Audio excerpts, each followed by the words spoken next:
Assalamualaikum warahmatullahi wabarakatuh. Perkenalkan, kami dari kelompok 12 yang beranggotakan saya sendiri, Anissa Citrawandari, dan rekan saya, Kak Ike Nurjanah. Kami merupakan mahasiswa Magister Manajemen Fakultas Ekonomi dan Bisnis Universitas Lampung. Nah, pada kesempatan kali ini kami akan mempresentasikan materi dari mata kuliah Pengembangan dan Perubahan Organisasi. Baik, untuk materi yang pertama, saya akan membahas mengenai chapter 21, yaitu terkait Organization Development for Economic, Ecological, and Social Outcomes. Tujuan pembelajaran dari materi ini adalah yang pertama, menjelaskan intervensi pengembangan organisasi atau OD yang membantu organisasi menyeimbangkan tujuan ekonomi, sosial, dan lingkungan. Yang kedua, menjelaskan pengembangan organisasi berkelanjutan dan bagaimana OD dapat membantu dalam desain dan pengembangannya. Kemudian menjelaskan organisasi perubahan sosial global dan bagaimana mengadopsi praktik OD untuk mengembangkannya. Selanjutnya, pengembangan organisasi berkelanjutan merujuk pada upaya yang dilakukan oleh suatu organisasi untuk terus meningkatkan kemampuan operasional, inovasi, dan fleksibilitasnya secara berkesinambungan. Hal ini penting untuk masa depan, karena memastikan bahwa organisasi mampu menyesuaikan diri dari perubahan lingkungan, pasar, dan teknologi, serta mempertahankan pertumbuhan yang berkelanjutan tanpa merusak lingkungan atau masyarakat di sekitarnya. Pengembangan organisasi berkelanjutan ini sangat penting karena memastikan bahwa organisasi dapat beradaptasi dengan perubahan lingkungan, teknologi, dan kebutuhan pasar. Hal ini memungkinkan organisasi untuk tetap terus merespon perubahan lingkungan, teknologi, dan kebutuhan pasarnya. Selain itu, fokus pada keberlanjutan, membantu dalam mengelola sumber daya secara efisien, meminimalkan dampak lingkungan, serta mempertahankan keseimbangan antara pertumbuhan ekonomi, sosial, dan lingkungan. Peran organisasi dalam mendorong pengembangan organisasi berkelanjutan mencakup beberapa hal, diantaranya yang pertama adalah ekonomi. Kebijakan ekonomi yang berfokus pada pertumbuhan berkelanjutan itu dapat mendorong pengembangan organisasi berkelanjutan dengan mendorong inovasi yang ramah lingkungan, mempromosikan investasi pada teknologi hijau, serta meningkatkan kesadaran akan pentingnya praktik bisnis yang ramah lingkungan. Kemudian ada sosial. Organisasi memiliki peran penting dalam membentuk dan memperkuat masyarakat melalui berbagai cara, seperti menyediakan layanan dan bantuan sosial yang diperlukan, memfasilitasi partisipasi masyarakat dalam kegiatan lokal, mendukung pendidikan dan pengembangan keterampilan, serta mempromosikan kesadaran akan isu-isu sosial yang relevan. Kemudian yang ketiga ada lingkungan. Kegiatan organisasi dapat memiliki dampak yang signifikan terhadap lingkungan, termasuk penggunaan sumber daya alam yang berlebihan, polusi udara, air, dan tanah, serta degradasi ekosistem. Organisasi juga dapat berkontribusi terhadap perubahan iklim melalui emisi gas rumah kaca yang menghasilkan dari kegiatan operasional perusahaan itu sendiri. Oleh karena itu, penting bagi organisasi untuk mengadopsi praktik bisnis yang berkelanjutan dan ramah lingkungan guna mengurangi dampak negatif mereka terhadap lingkungan. Nah, strategi pengembangan organisasi berkelanjutan itu dapat mencakup beberapa pendekatan dan praktik yang mendukung pertumbuhan yang seimbang secara ekonomi, sosial, dan lingkungan. Beberapa strategi yang umumnya diterapkan termasuk yang pertama ada mengadopsi praktik bisnis yang ramah lingkungan untuk mengurangi dampak negatif terhadap lingkungan. Yang kedua, meningkatkan transparansi dan akuntabilitas dalam pelaporan keuangan dan kinerja sosial lingkungan. Yang ketiga, mengintegrasikan pertimbangan sosial, lingkungan, dan tata kelola perusahaan ke dalam keputusan strategis. Yang keempat, berinvestasi dalam inovasi teknologi yang ramah lingkungan dan mempromosikan efisiensi sumber daya. Kemudian yang terakhir, meningkatkan keterlibatan masyarakat dalam memperkuat kemitraan untuk memajukan tujuan keberlanjutan. Nah, dengan mengadopsi strategi ini, diindikasikan organisasi itu dapat mencapai pertumbuhan yang berkelanjutan sambil mempertimbangkan dampaknya terhadap lingkungan dan masyarakat. Nah, agar organisasi memiliki efektivitas berkelanjutan, penting bagi mereka untuk menjadi fleksibel dan mampu beradaptasi dengan perubahan. Nah, ini berarti menciptakan sebuah organisasi yang dibangun untuk diubah. Nah, salah satu ciri utama dari organisasi semacam ini adalah kemampuan untuk merespon dengan cepat terhadap perubahan di lingkungan dan kebutuhan para pemangku kepentingan. Berikut adalah beberapa hal yang perlu diperhatikan dalam mendesain sebuah organisasi yang mendukung proses keberlanjutan. Yang pertama ada sistem kerja. Organisasi perlu merancang dua jenis pekerjaan yang menunjang tujuan strategi saat ini atau inti dan eksploitatif, dan tujuan dan yang bertujuan menghasilkan inovasi baru atau kreatif dan eksploratif. Proses kerja harus didesain untuk mencapai tujuan ekonomi, sosial, dan lingkungan, serta memberikan pengalaman kerja positif bagi anggota organisasi. Kemudian yang kedua ada struktur. Struktur organisasi harus memfokuskan perhatian pada aspek yang paling penting dalam mencapai tujuan inti dan kreatif. Hal ini bisa dilakukan dengan memfokuskan peran-peran organisasi pada hubungan eksternal dan memperluas cakupan seperti peran agar dapat menggali informasi yang relevan dari lingkungan eksternal. Kemudian yang ketiga ada proses manajemen. Organisasi membutuhkan proses pengambilan keputusan yang fleksibel dan transparan, sehingga informasi yang diperlukan itu dapat tersedia untuk semua anggota organisasi. Nah, ini memungkinkan pengambilan keputusan yang tepat, waktu, dan relevan. Kemudian ada sistem sumber daya manusia. Nah, penting untuk merancang sistem yang dapat menarik, mempertahankan, dan mengembangkan karyawan.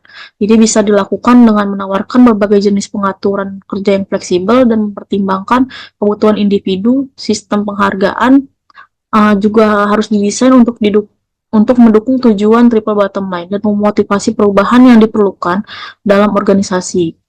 Nah, dengan merancang organisasi sesuai dengan prinsip-prinsip ini, organisasi itu diindikasikan dapat meningkat kemampuannya untuk bertahan dan berkembang dalam jangka panjang seperti memperhatikan tujuan keuangan, sosial, dan lingkungan. Kemudian materi selanjutnya, Global Social Change. Organisasi development atau organisasi pembangunan atau OD diterapkan dengan nurani dalam mengatasi perubahan sosial global. Ini umumnya terjadi di organisasi yang berfokus pada perubahan sosial global atau GSCO, seperti lembaga nirlaba dan non-pemerintah.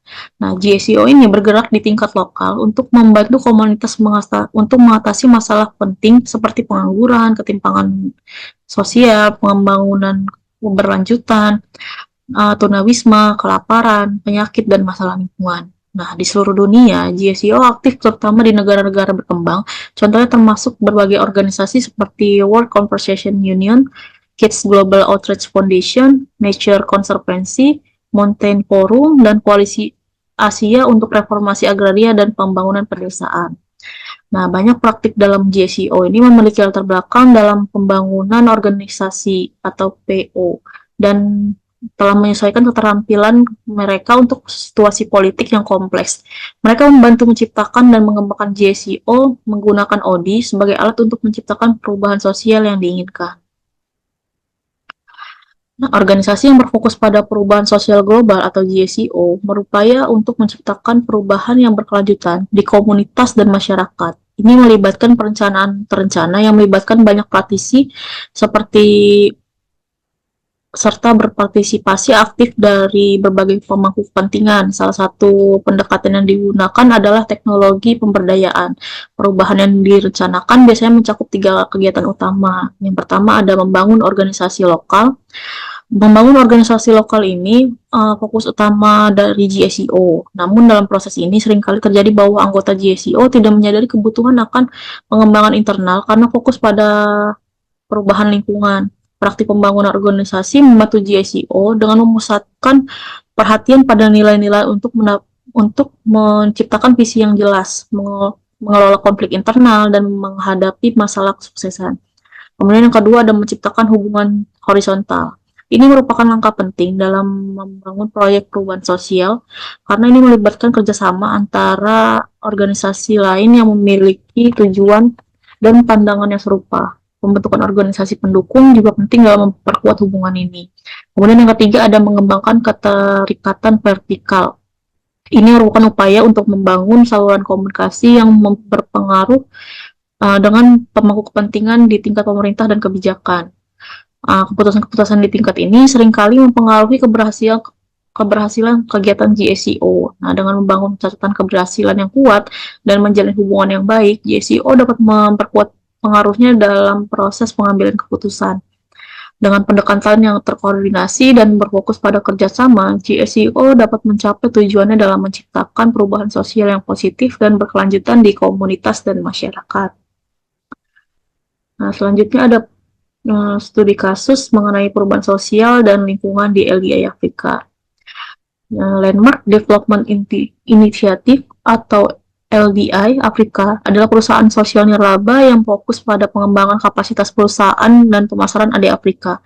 Mereka menawarkan beasiswa 3 hingga 12 bulan dan layanan perekrutan bagi organisasi yang tertarik dengan rekanan mereka. Nah, LDI Afrika unik tujuannya karena bertujuan membantu organisasi untuk dan pemuda Afrika agar dapat bersaing secara global. Nah, mereka merekrut sukarelawan terampil, terutama dari Afrika, untuk membantu organisasi di Afrika sehingga dapat bersaing secara global. Proses pengembangan LDI Afrika ini dimulai ketika pendiri LDI Afrika, Benga Ogunjumi, bertemu dengan Kimberly Jutse, seorang praktisi atau pengembangan organisasi atau ODI. Mereka bekerja sama untuk mengembangkan rencana strategis yang jelas sebelum peluncuran LDI Afrika. Melalui layanan penempatan sukarelawan, LDI Afrika membantu pemuda Afrika mendapatkan pengalaman internasional yang berharga sambil membantu organisasi Afrika tumbuh.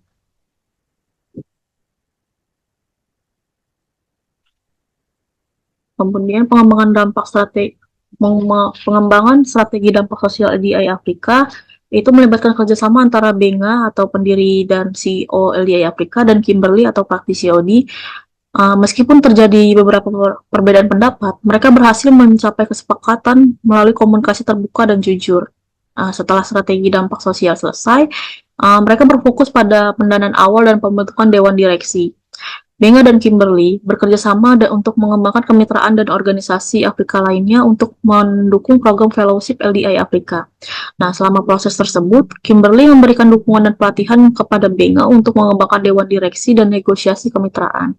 Dalam 18 bulan terakhir, LDI Afrika dapat membuat kemajuan signifikan. Mereka telah berkembang dari konsep menjadi organisasi nirlaba terdaftar, mempekerjakan staf di Nigeria dan Amerika Serikat, dan membentuk Dewan Direksi Internasional. Komitmen Benga terhadap LDI Afrika telah membantu mempersiapkan organisasi tersebut untuk sukses di seluruh Afrika. Nah, sebagai kesimpulan, LDI Afrika ini merupakan contoh yang sukses dari upaya bersama antara pemuda Afrika dan profesional internasional untuk meningkatkan kemampuan organisasi di Afrika dan membantu mereka bersaing di pasar secara global. Nah, demikian pembahasan dari chapter 21 yaitu Organization Development for Economic, Ecological, and Social Outcomes. Kemudian akan dilanjutkan oleh rekan saya pembahasan mengenai chapter 22 tentang Organization Development Industrial Settings. Kepada Kaike Nurjana, waktu dan jaringan dipersilakan. Terima kasih. Baik, saya akan mempresentasikan bab 22 mengenai Organization Development in Non-Industrial Settings, Healthcare, School Systems, the Public Sector, and Family Owned. Yang pertama yaitu pelayanan kesehatan. Pengesahan ACA 2012 membawa reformasi besar dalam layanan kesehatan, mengubah model pembayaran dari aktivitas ke nilai, dengan fokus pada kualitas dan pengalaman pasien serta penerapan EHR. Tekanan ekonomi mendorong peningkatan kualitas dan pengurangan biaya. Ini juga didorong oleh Undang-Undang Pengendalian Anggaran 2011, tetapi juga menimbulkan tantangan bagi penyedia layanan. Industri kesehatan mengalami integrasi segmen dan investasi besar dalam informatika kesehatan untuk meningkatkan efisiensi. Sementara itu, populasi lanjut usia dan kebutuhan perawatan kronis yang kompleks menimbulkan tantangan baru. Selanjutnya yaitu peluang untuk praktik pengembangan organisasi pada pelayanan kesehatan. Para praktisi Organizational Development atau OD di industri perawatan kesehatan menghadapi peluang besar untuk membentuk perubahan yang signifikan, meskipun menghadapi tantangan dan ketidakpastian. Kunci kesuksesan mereka adalah kemampuan untuk mengelola perubahan skala besar dan memahami tren lingkungan dan industri. Selain praktik OD tradisional, mereka juga harus fokus pada penyelarasan orang, sistem, dan budaya secara strategis. Ada 5 bidang peluang utama untuk praktek pengembangan organisasi dalam pelayanan kesehatan. Yang pertama, pengembangan pemimpin dan tim yang strategis dan cerdas secara emosional. Praktisi OD dapat membantu mengembangkan kecerdasan emosional atau EI pada pemimpin dan tim, yang penting untuk menghadapi ketidakpastian dan meningkatkan kinerja. Ini mencakup kesadaran diri, kesadaran sosial, dan manajemen hubungan. Yang kedua yaitu pergeseran sistem organisasi ke paradigma baru. Dengan adopsi paradigma baru dalam perawatan kesehatan, praktisi OD dapat membantu organisasi mengatasi tradisi silo dan hierarki yang menghambat inovasi. Mereka juga dapat mendukung perubahan struktural untuk meningkatkan kolaborasi dan fleksibilitas. Yang ketiga yaitu mendukung budaya yang selaras. Praktisi OD memiliki peran penting dalam menciptakan budaya yang sesuai dengan perubahan paradigma dalam sistem layanan kesehatan.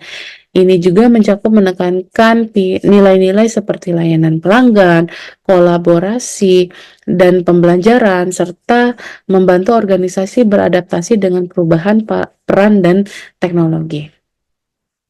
Yang berikutnya memberikan program pembelajaran yang komprehensif dalam menghadapi perubahan model insentif dan tuntutan kualitas. Praktisi OD dapat membantu mengembangkan program pendidikan yang memperkaya pengetahuan dan keterampilan karyawan. Ini termasuk seperti pelatihan dalam peningkatan proses dan praktik manajemen serta kepemimpinan yang efektif. Yang terakhir yaitu penciptaan karyawan yang terlibat. Keterlibatan karyawan adalah kunci untuk meningkatkan kinerja organisasi dalam jangka panjang. Praktisi OD dapat membantu menciptakan lingkungan di mana karyawan merasa terhubung, didukung, dan bersemangat untuk berkontribusi pada masa depan organisasi, memberikan nilai tambah yang signifikan dalam menghadapi perubahan industri. Selanjutnya yaitu sistem sekolah umum. Yang pertama, sistem pendidikan K-12 yang kompleks, beragam, dan terus berkembang. Sistem pendidikan K-12 di Amerika Serikat menghadapi tantangan kompleks dan beragam dalam menghadapi perubahan zaman. Perdebatan berlanjut mengenai prioritas dalam tujuan pendidikan modern. Sementara itu, banyak institusi pendidikan dikritik karena melayani tujuan-tujuan yang mungkin sudah tidak relevan lagi. Perubahan mendasar dalam cara kita memahami dan menyediakan pendidikan menciptakan ketegangan dan persaingan yang belum pernah terjadi sebelumnya. Amerika Serikat contohnya memiliki sistem pendidikan yang sangat beragam, dengan setiap negara bagiannya memiliki undang-undang dan standar pendidikan sendiri. Sekolah-sekolah di Amerika Serikat memiliki tingkat pengeluaran per siswa yang tinggi. Menciptakan lingkungan yang sesuai dan efektif di sekolah juga membutuhkan pendekatan yang unik dan adaptif karena perbedaan dalam struktur, tujuan, dan proses antar lembaga pendidikan. Dalam menghadapi perubahan masyarakat dan tujuan pendidikan yang berubah, sekolah juga harus mengakomodasi berbagai kebutuhan dan tuntutan, mempertahankan keseimbangan antara karakteristik komunitas dan organisasi. Selanjutnya, ubah kekuatan. Sistem pendidikan tradisional dihadapkan pada serangkaian tantangan yang mempengaruhi model sekolah saat ini.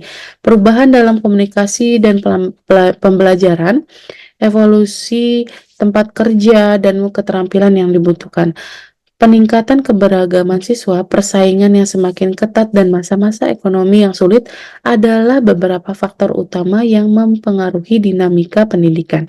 Perubahan dalam teknologi komunikasi telah mengubah cara kita belajar dan mengajar, memberikan peluang baru namun juga menantang lingkungan pendidikan tradisional. Evolusi tempat kerja mengharuskan kita untuk mempertimbangkan kembali keterampilan yang diajarkan dan diperlukan di masa depan. Sementara itu, peningkatan keberagaman siswa membutuhkan pendekatan yang lebih responsif dan inklusif dalam pembelajaran. Persaingan yang semakin ketat di antara berbagai model sekolah memberikan banyak pilihan kepada siswa, tetapi juga menimbulkan tantangan tersendiri. Di tengah masa sulit ekonomi, kesenjangan ekonomi menjadi faktor penting yang mempengaruhi kualitas pendidikan dan akses terhadap sumber daya pendidikan. Dengan memahami dan merespons tantangan ini, sistem pendidikan dapat mengembangkan strategi yang lebih adaptif dan inklusif untuk menghadapi perubahan masa depan. Upaya reformasi yang mengecewakan. Upaya reformasi sekolah berskala besar selama 3 dekade terakhir termasuk gerakan peningkatan mutu, gerakan restrukturisasi, dan gerakan standar pengujian dan akuntabilitas yang tinggi telah dinilai gagal dalam mencapai hasil yang signifikan. Gerakan keunggulan sebagai respons terhadap laporan A Nation at Risk gagal memberikan arah baru yang berarti dan seringkali hanya mengulangi praktik lama. Gerakan restrukturisasi yang diluncurkan pada 1989 memberikan optimisme, namun kebanyakan sekolah gagal memfokuskan pada isu inti pengajaran dan pembelajaran NCLB yang menekankan pengujian dan akuntabilitas tinggi juga dapat mencapai hasil yang diharapkan dan memunculkan banyak kritik, termasuk kekhawatiran akan pengaruh federal yang berlebihan dan kegagalan dalam menangani masalah inti pembelajaran. Beberapa faktor menyebabkan kegagalan reformasi termasuk kompleksitas tugas, fokus yang tidak tepat, kurangnya kejelasan tentang hasil yang diharapkan, kegagalan dalam memperhatikan proses perubahan, dan kurangnya perhatian terhadap fitur unik dari sistem pendidikan yang membedakannya dari bisnis lainnya. Sekolah tidak hanya bisnis, mereka adalah institusi sosial yang berbeda dan membutuhkan pendekatan yang berbeda dalam perubahan dan reformasi. Reformasi yang berhasil memerlukan pergeseran fokus dari isu-isu pinggiran ke isu-isu inti pembelajaran, serta pengakuan akan kompleksitas sistem pendidikan dan perhatian terhadap proses perubahan yang terlibat. Selain itu, mempertimbangkan fitur-fitur unik dari sistem pendidikan dan mengunggah kesadaran akan asumsi-asumsi era industri yang mendasari model sekolah saat ini adalah langkah penting dalam menciptakan kondisi untuk perubahan yang efektif dan berkelanjutan. Selanjutnya, pertimbangkan untuk praktisi OD. Pertimbangan untuk praktisi OD, para praktisi Organizational Development atau OD perlu mempertimbangkan tantangan dan peluang yang ditawarkan oleh model-model sekolah yang sedang berkembang seperti Professional Learning Communities atau PLC. PLC menekankan komunitas belajar yang berpusat pada peserta didik dengan kepemimpinan yang muncul dari banyak kursi yang berbeda. Membangun kepercayaan dan hubungan pembelajaran yang kuat merupakan langkah penting dalam menjadikan sekolah sebagai komunitas pembelajaran yang otentik. Praktik OD dapat membantu organisasi sekolah dalam mengembangkan visi kolaboratif, mengintegrasikan penelitian tindakan sebagai alat untuk meningkatkan praktik mengajar dan membumikan praktik dalam teori. Selain itu, praktisi OD juga dapat membantu dalam menumbuhkan pemimpin dan kepemimpinan lokal serta memanfaatkan teknologi sebagai katalisator inovasi dalam pendidikan. Next. Pengembangan organisasi yang selanjutnya yaitu sektor publik. Organisasi sektor publik di Amerika Serikat beroperasi dalam lingkungan kompleks dengan berbagai tekanan politik, sosial, dan ekonomi. Terdapat upaya untuk meningkatkan efisiensi dan akuntabilitas. Tantangan seperti penurunan kepercayaan publik dan kebijakan yang bertentangan tetap ada. Meskipun partisipasi publik dalam proses demokrasi menurun, ada usaha untuk meningkatkannya melalui inisiatif transparansi dan keterlibatan masyarakat. Pemerintah juga berupaya menjadi lebih produktif melalui perampingan, swastanisasi layanan publik, dan penggunaan teknologi.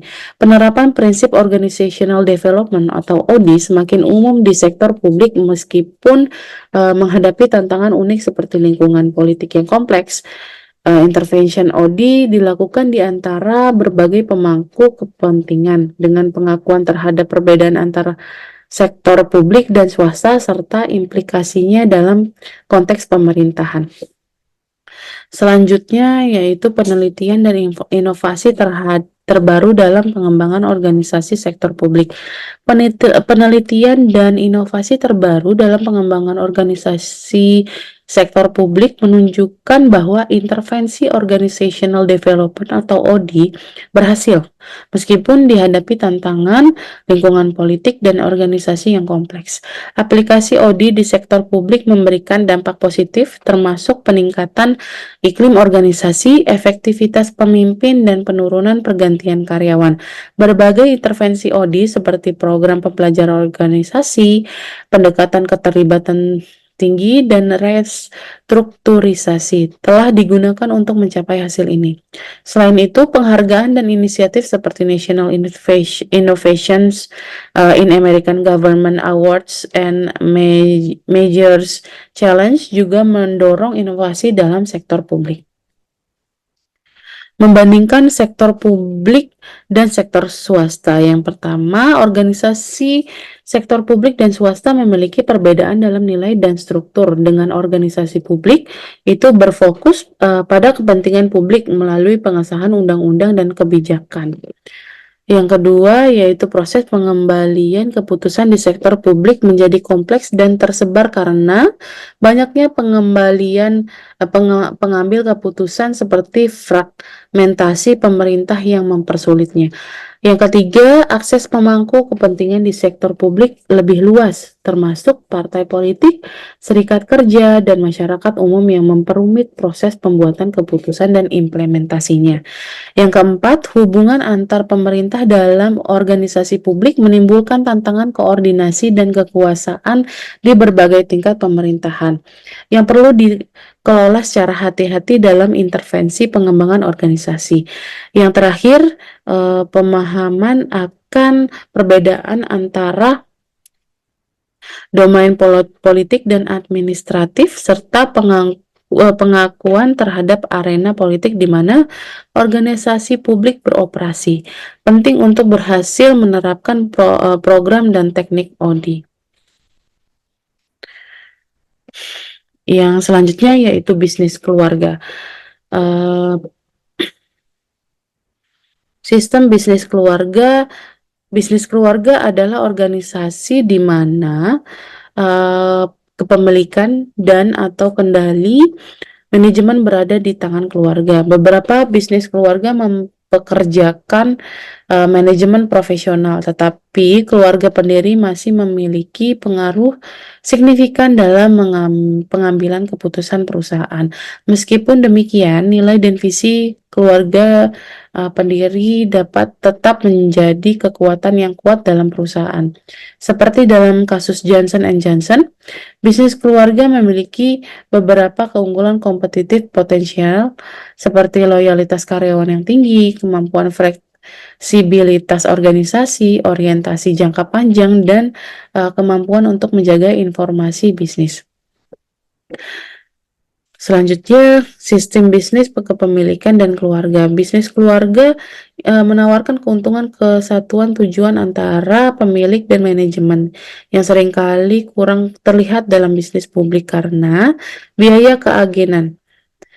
Sistem bisnis keluarga melibatkan manajer keluarga atau non-keluarga, rencana bisnis strategis, dan struktur tata kelola dengan dewan direksi yang efektif, termasuk direktur independen. Sistem kepemilikan melibatkan pemilik bisnis, perjanjian pemegang saham, dan rapat pemegang saham formal.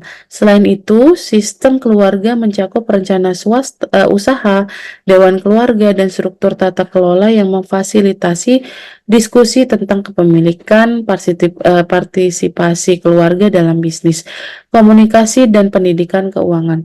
Struktur formal seperti majelis keluarga, asosiasi keluarga, dan dewan keluarga memainkan peran penting dalam menyatukan keluarga dengan aset bersama yang signifikan.